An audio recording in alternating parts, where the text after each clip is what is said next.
Pembacaan firman Tuhan terdapat dalam kitab Injil Markus 1 ayat 1 sampai 8.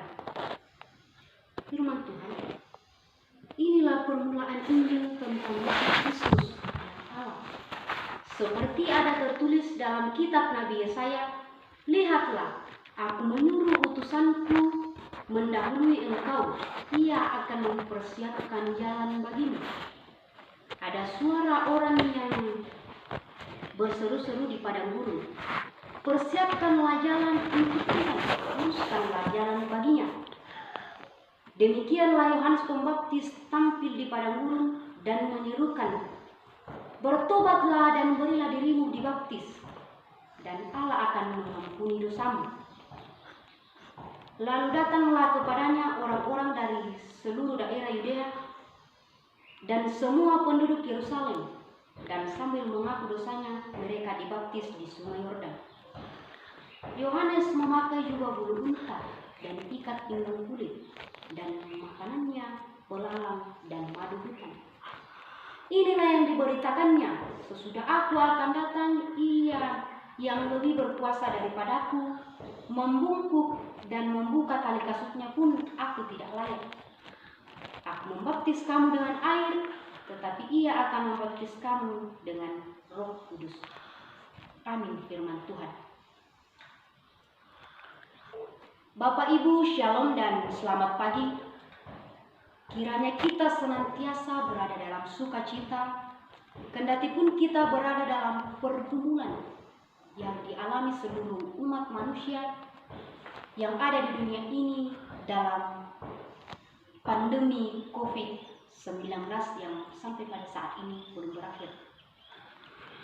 Tetapi kita meyakini bahwa kasih dan kemurahan Tuhan melampaui pergumulan hidup kita, dan pada saat ini kita masih berdiri kuat teguh mengalami perjumpaan dengan Tuhan dalam persekutuan ibadah dalam rangka merayakan Minggu Advent kedua.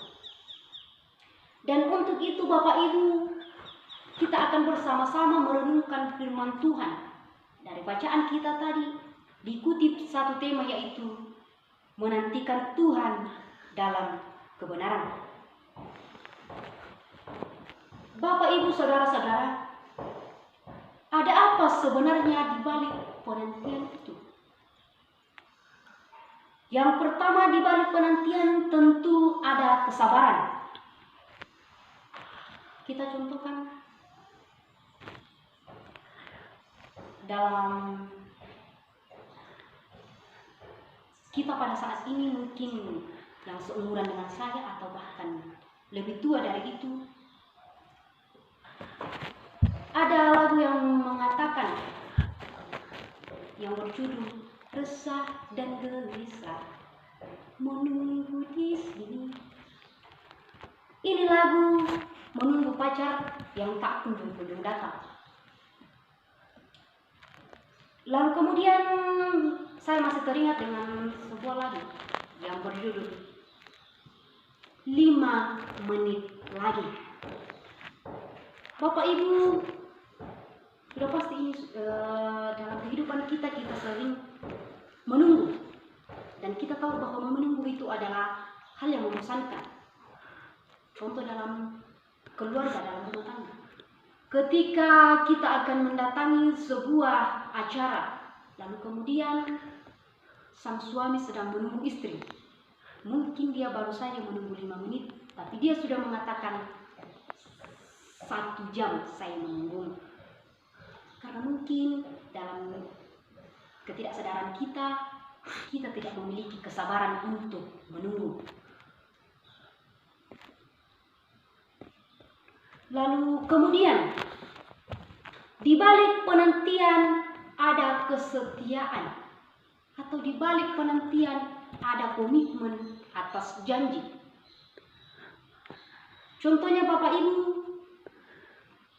ketika, dan mungkin ini sering kita temukan dalam lingkungan kita, ketika pasangan pergi bertahun-tahun merantau, dan kemudian dia tidak ada sama sekali mengirim kabar, tidak ada kabar yang sampai kepada sang istri. Ada kemungkinan ketika ia akan kembali, istrinya sudah diambil dengan orang lain. Karena istrinya itu mungkin orang yang tidak memiliki kesetiaan atas dirinya. Dan kita juga bisa contohkan dalam lingkungan kita, anak muda yang berpacaran, yang mungkin karena mereka LDR, lalu kemudian di lingkungan mereka mungkin melihat temannya kah, atau orang lain yang lagi bersama berduaan dengan pacarnya, lalu kemudian dalam pikirannya ia juga ingin merasakan, dan kemudian di situ ia tidak memiliki kesetiaan dengan pacarnya, berada jauh dari dia. Karena ini mungkin ciri-ciri yang tidak memiliki kesetiaan atau komitmen atas dirinya. Yang kemudian di balik penantian ada persiapan, atau di balik penantian ada kewaspadaan. Jangan sampai dia yang akan datang lalu kita tidak siap di tempat di mana kita akan menantikannya. Bapak Ibu teringat dengan Raja Salman ketika ia datang di Indonesia. Kita bisa bayangkan seperti apa persiapan di istana pada saat itu. Karena ini berhubungan dengan harga diri bangsa kita. Kita tidak bisa bayangkan ketika Raja Salman datang, ditembak dan kemudian ia meninggal. Bapak Ibu, lalu kemudian bagaimana dengan kita umat Allah dalam proses menantikan Tuhan itu? Pertanyaannya, adakah cara menanti Tuhan dengan tidak benar? Atau bagaimanakah proses menanti Tuhan itu? Dan ini pertanyaan penting lagi, yaitu model seperti apa menanti Tuhan dengan benar? Saya kira Bapak Ibu sudah jelas di sini bahwa menanti Tuhan itu sudah harus benar. Jangan sampai Bapak Ibu, pertanyaan di sini bahwa apakah kita sudah menanti Tuhan itu dengan benar? Jangan sampai selama ini cara kita berpikir bahwa kita sudah menanti Tuhan itu dengan benar, lalu kemudian kita membuka bagian-bagian dari Alkitab dan ternyata kita menanti Tuhan itu salah. Bapak Ibu Saudara yang terkasih dalam Tuhan, untuk menjawab pertanyaan-pertanyaan kita tadi, ada 4 bagian Alkitab yang dapat menolong kita. Yang pertama dari Mazmur 85. Apa yang dikatakan di situ? Di situ dikatakan doa pemulihan bangsa Israel. Mereka kembali mengingat bahwa pemulihan yang Tuhan lakukan setelah mereka dihukum akibat ketidaktaatan mereka atas dosa-dosa yang mereka lakukan. Hal ini terjadi setelah pembuangan ke Babel, dan kini mereka datang bermohon kepada Tuhan agar Tuhan menjauhkan murkanya atas ketidaksetiaan bangsa Israel itu. Yang kedua, pasal 40 ayat 1-11. Ternyata dalam nubuatan Yesaya jelas sekali bahwa Allah itu mengalami pertobatan. Dan karena itu, kesempurnaan pertobatan yang akan terjadi bagi umat Tuhan digambarkan atau dinubuatkan oleh Nabi Yesaya.